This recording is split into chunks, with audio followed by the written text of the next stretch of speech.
My fellow Americans, hey, Steve. Sorry, I was thinking maybe running for president of my HOA, even though we don't have an HOA where I live. But anyway. Well, maybe you should start one. Maybe you should get together and organize with some of your residents and your neighbors and get one going. I'm very, very happy this morning, David, not because you're here, but because of our guest who is here, okay? So today, I am pleased to tell you that we have Cathi Sleight, and she is the VP and owner of Vote HOA. Now, Cathi, welcome to the show. Thank you so much for being with us. Could you tell us and our viewers a little bit about yourself, and what is Vote HOA now? What do you guys do? Well, we do electronic voting. We are the industry experts at elections, amendments, any kind of voting, that a community would do. About me a little bit, I have years of service experience. Started out managing apartment complexes, slowly went on to commercial properties, and that was fun. Then I looked at the HOA industry and thought that would be really exciting. Everybody was serving, people living in their homes, really important. So I jumped into the HOA industry and then got invited to join the VoteHOAnow team in 2015. And I've been helping managers all over the U.S. since 2015 run their votes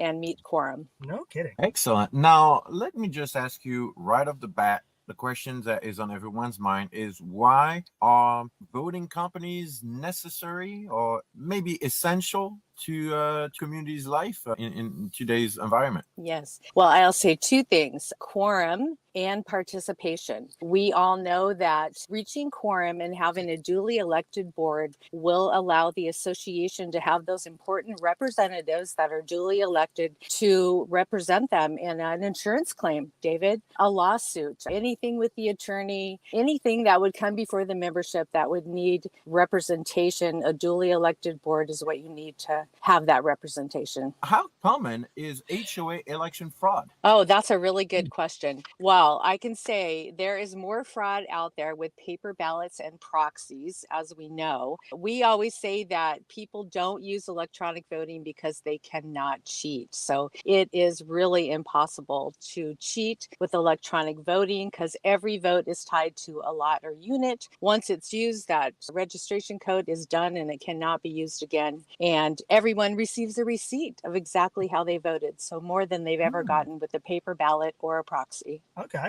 Now, some of our viewers may not be really familiar with the process of voting in an HOA or any community for that matter. Can you run down a little bit of that process, and how are you guys different from other, say, voting companies? Right. Well, the process is that you should start early. Time is always on our side. We always call it the 90-day mark. That's when you start planning, setting your date, send out your call for candidates, and communicate with your neighborhood that you're adding an option to vote electronically. Very important to let them know what to expect, and they can still request a paper ballot if they would like to, vote by paper. Now, voting electronically, how to get started, we only need 2 weeks notice before your vote starts. We provide the full service setup and management. So that means we collect your homeowner data. We collect all your ballot and vote information. We put together your whole entire vote, let you look at it, proof it. Everything we do is customized for every client because every vote that we do is different. Once everything is approved, we start and run the vote. We don't stop there. We continue to monitor it. We report on quorum, which is the most important thing. And then, of course, it just takes us a few seconds to issue that final report once the vote is over.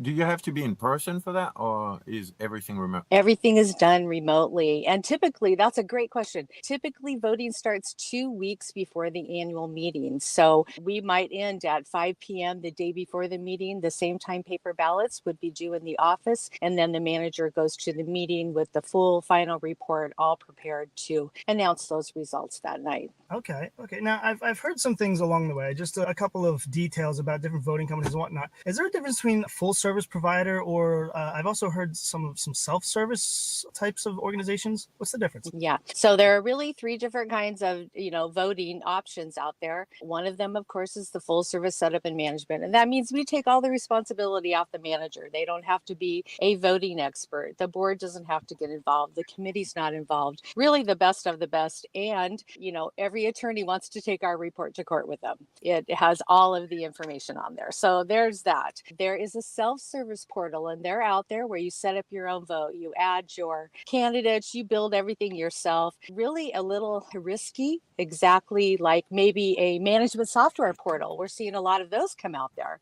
where you're setting up your own vote. You don't have a process. You're not following a standard, set of rules that you would follow. You haven't looked at your governing documents. They're all different, and you may not understand your state statutes. So you're really putting you and your board at risk and your management company. So we always recommend go with the full service provider so you can put all the responsibility on us. Like the sound of that. What happened when let's say a candidate does not want to concede defeat, and does it happen often? Yes, and it has happened. Well, electronically, you cannot dispute the results. And, there is a process through their governing documents and sometimes their state statutes where they can look at the voting material. So we always encourage anyone who's asking to follow the process, their community. But just a funny story, one time a guy called and he was getting an attorney and he was going to view the report and everything. And, I didn't have the heart to tell him he'd only gotten one vote. And I told him, you shouldn't really waste your money on getting an attorney. You should follow your governing documents process to look at that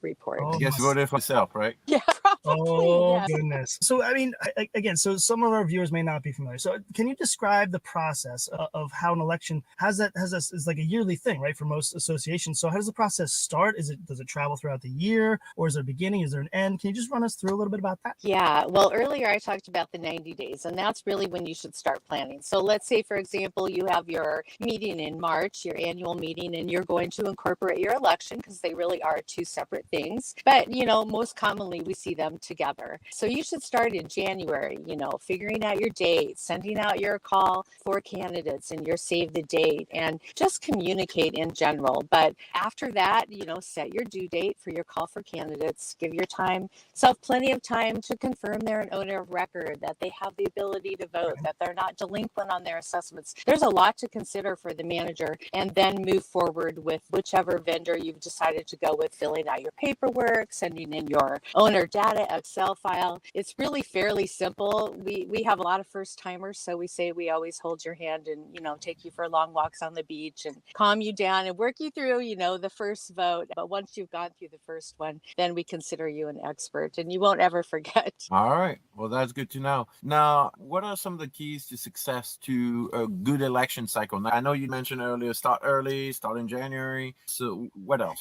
Yeah, communication, really. Letting setting a calendar, setting yourself up for success, making sure that you're, communicating with your community about all the options that are going to be available. Everyone's expecting you to have the annual meeting. Everyone's expecting you to have the election. And everyone is expecting you to bring something new and wonderful to the community that's going to help them in the corporation run the business. All I can say is don't forget your meeting minutes. Don't forget all of those important things that you need to vote on at the annual meeting. They can all be placed on an electronic ballot. So let's pretend that I'm on a board or I work for a management company of a community association. So how would I get involved? How do I get in touch with you guys? Who gets involved?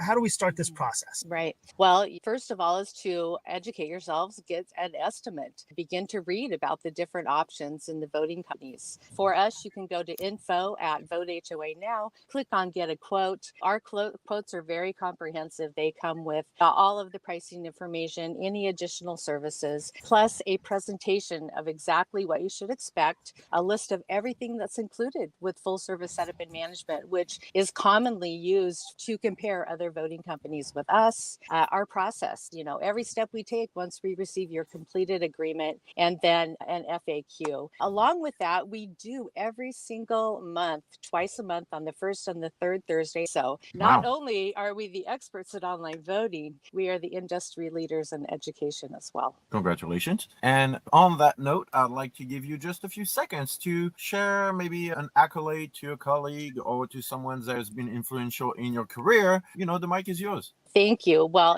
our clients, asking us questions, linking us with their legal representatives and everything is really how we've learned, watching all the state statutes. So, thank you to all of our clients for all your great questions, everything you've asked us. CAI, or could not have done it without them. We're national partners and we really do try and go to every single state and, share what we know with everyone. And if I would encourage anyone to do anything or say anything is, take these opportunities opportunities. Don't be afraid. Share what you know with other people because it's really important. Cathi, thank you so much for being here. We're just about out of time. And you know what? I learned a lot today. David, hopefully you learned some, and our viewers got to experience what it might be like to work with a company and help the communities run their elections, because they are very important, right? All I can say is the same. I learned something today, and I look forward to the next episode of Car Chat to learn more about our wonderful industry of community association wonders. See you next week. See you guys next time.